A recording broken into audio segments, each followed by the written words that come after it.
Oi, tudo bem? Olá, tudo bem? Hoje eu retornei aqui no YouTube para gravar um vídeo. Eu passei alguns dias sem gravar e eu falei nos vídeos passados como eu descobri o câncer de mama, falei sobre as quimioterapias vermelhas, falei sobre os exames e hoje eu vim falar sobre as quimioterapias brancas, a experiência que eu tive.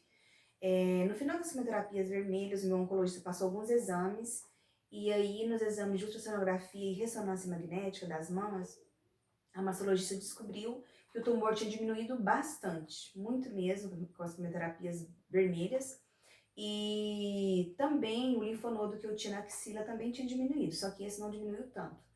Então, eu mudei de mastologista também, fui em outra mastologista. Na verdade, eu fui em 3 mastologistas para eu ter opiniões diferentes.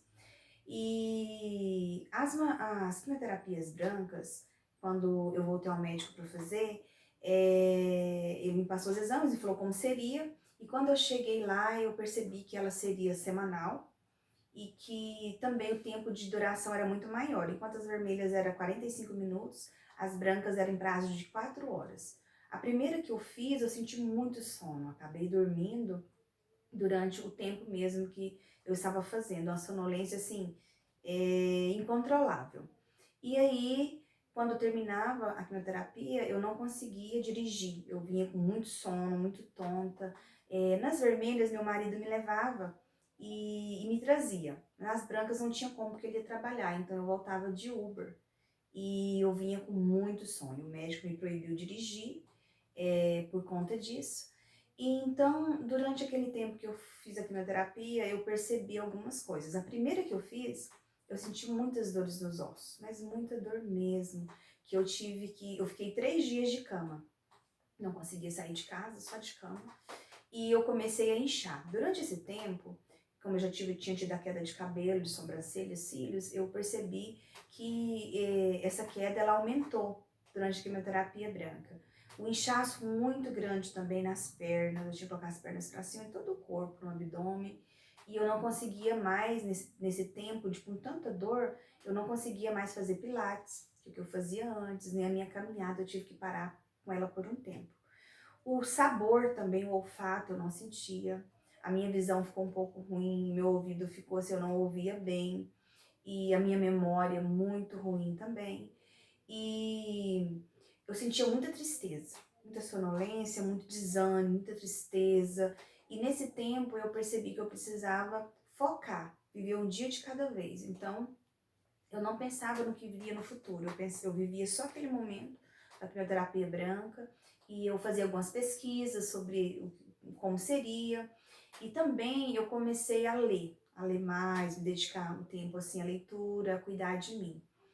E eu comecei a ver vídeo no início, alguns vídeos de algumas mulheres que teve câncer de mama também, só que não estava me fazendo bem, porque às vezes eu via, né, uma pessoa que no início falava, eu estava bem, de repente eu via lá os comentários que essa pessoa não tinha sobrevivido ao tratamento. Então isso me trouxe, assim, uma tristeza muito grande. Eu não digo que seja depressão, mas foi uma tristeza muito grande. E graças a Deus eu tinha minha família, meu esposo, a igreja, que me ajudavam muito e isso me alegrava e eu consegui passar por esse processo. Mas as quimioterapias brancas, a gente pensa que ela é tranquila, né? Não é diferente das vermelhas, mas ela trouxe para mim essa tristeza muito grande.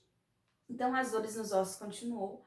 Uma coisa que foi muito difícil para mim durante esse processo, é claro que cada pessoa, cada organismo reage de um jeito. Tem pessoas que é tranquilo, né? Mas eu tive muita diarreia. Era diarreia assim fortíssima, que eu comia, eu bebia água, 15 minutos depois era certeza que eu ia ao banheiro. Então essa diarreia me trazia muita fraqueza e muito desânimo. E nesse tempo eu fui na mastologista novamente, como eu falei. Eu procurei um mastologista geneticista, que ele passou para mim o exame de genética, que em outro momento eu vou estar falando. E esse exame de genética eu fiz, né, e mandei para fora do país e eu descobri que era negativo, que futuramente eu não teria, né, câncer em outras partes do corpo. Isso foi muito importante porque eu ia decidir que tipo de cirurgia que eu ia fazer. Então, eu não teria no futuro. Então, isso foi muito bom. né? Até meus filhos, as pessoas de primeiro grau, não precisaria se preocupar com isso. E nesse tempo das quimioterapias brancas também surgiu um novo cisto nos meus seios, que me deixou assim apavorada. Eu senti esse cisto e fiquei muito preocupada. Fui numa mastologista correndo e ela passou uma ultrassonografia e quando eu fiz eu descobri que não era tumor, né? Eu já estava num processo, falei, gente, eu fazendo quimioterapia e surge esse cisto. E aí ela descobriu que era apenas uma aguinha, né, um líquido que ficou ali e ela fez a punção e tirou. Isso me deixou muito aliviada, porque no início assim que eu percebi, eu fiquei até sem dormir à noite, tanta preocupação, né? Falei, meu Deus, eu fazendo quimioterapia, agora aparece um novo cisto e for um tumor. Então, isso queria dizer que era muito agressivo, era muito forte. Então, graças a Deus, não deu nada. Então, outra coisa que eu tive também durante as quimioterapias brancas foi as unhas. Minhas unhas ficaram bem escuras, como quase preta. Só que elas estavam fortes, bem forte. E isso também foi bom. E o tempo foi passando, né? E eu fui conseguindo, né, cuidar da minha imunidade, me alimentar melhor. Eu fazia muito suco verde, tomava extrato de própolis para cuidar da imunidade, porque ela não poderia cair. Foi muito difícil, foi um processo bem complicadinho, que no início eu achei que seria mais fácil. E também eu me cuidava, como eu falei, na alimentação, me cuidava. Então, nesse processo, eu voltei, mais no finalzinho, a conseguir fazer atividade física. O Pilates eu não consegui, mas eu voltei para a caminhada e isso me ajudou bastante. E como eu falei, minhas unhas ficaram escuras, mas elas estavam fortes. Eu terminei as quimioterapias brancas, que eram semanal, fazia toda segunda-feira. Quando eu terminei ela, assim, foi, nossa, uma alegria, né? Um alívio. E lá no hospital onde eu faço, a gente tem um gongo que a gente bate lá no último dia. Pra mim foi algo, assim, maravilhoso. Eu não tava aguentando mais. Sempre na segunda-feira, quando dava no domingo à noite, eu lembrava que eu tinha que ir pra lá novamente. Aquilo me dava uma ansiedade, até o cheiro do hospital era ruim pra mim, porque o cheiro da lanchonete, quando eu entrava, eu sentia aquele cheiro, meu estômago revirava. Mas aí terminou, né, as quimioterapias brancas, foram 12 ciclos semanais, e aí eu fui lá, bati o gongo, foi aquela festa toda, tiramos foto, foi uma alegria só. E eu fiquei assim, puxa vida, acabou, que alívio, eu tô bem, vou ficar cada dia melhor. Mas não foi bem assim. No final da quimioterapia, que já tinha acabado, eu comecei a ter alguns sintomas não muito bons, o médico falou que poderia acontecer porque é cumulativo, e os meus pés deu uma alergia. Qualquer calçado que eu calçava, poderia ser couro, poderia ser plástico, qualquer tipo de calçado machucava, dava uma alergia. E aí essa alergia depois, ela começou a ficar vermelha e ficou escuro e descascou, uma casca bem grossa. E nesse tempo, eu saía com pantufa, arrumei umas pantufinhas, e aí onde eu tinha que ir, na igreja, qualquer lugar, eu ia com essas pantufas. E depois disso, as minhas unhas, que estavam escuras, pretas, que estavam fortes, elas começaram a ficar grossas por baixo e dar tipo uma infiltração. E elas começaram a inflamar. Um dia eu estava em casa, eu senti que a unha do dedão do pé estava meio estranha, né, dolorida.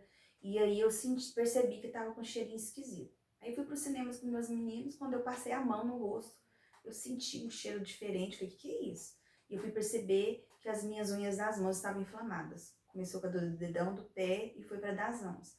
E aí deu pus, por baixo ela foi ocando e foi um processo muito difícil para mim. Aí, graças a Deus, eu tenho uma prima que é podóloga, a Cleusa, sou muito grata a ela, e ela cuidou de mim, né? Ela começou a cortar essas unhas e por dentro, e tirando tudo, assim, foi um processo muito difícil, muito dolorido, doído, e ela foi cuidando, colocando medicação, e aí foi até engraçado, né? Porque eu saía na rua, careca, sem cílios, sem sobrancelha, e com os dedos tudo cheio de curativo. E aí eu comprei uma sandalinha ortopédica, e eu voltei a minha caminhada, isso me ajudou muito, né? Eu comprei essa sandália que era massinha e eu fazia caminhada com essa sandália para me ajudar. Então eu percebi que eu fiquei melhor, que foi mais fácil para eu superar tudo isso. E foi isso que aconteceu, né? Não foram, como eu falei, não foram dias fáceis, mas eu procurei pensar nas coisas boas e ser grata a Deus pela oportunidade que Ele estava me dando de fazer um tratamento. E por estar conseguindo, né, descobrir que aquele tumor estava diminuindo significativamente, e eu me sentia grata a Deus por Ele me permitir estar vivendo, procurando a cura, e pelas pessoas que estavam ao meu redor, pelos médicos que Deus colocou no meu caminho, e eu consegui vencer, né, eu consegui vencer, e eu estou compartilhando essa experiência porque eu sei que todos os dias alguém sai de uma situação dessa e alguém entra. Todos os dias alguém termina um tratamento e alguém começa um tratamento. Então é possível vencer. O câncer de mama, ele tem cura. Se a gente descobrir em tempo, se a gente buscar a cura. E é tão importante acreditar na medicina, nos médicos, sobre tudo que o médico falava para eu fazia. Mas também é muito importante ter fé em Deus, acreditar que a gente pode vencer. Então é isso. Até a próxima, eu estarei aqui. Tchau, tchau.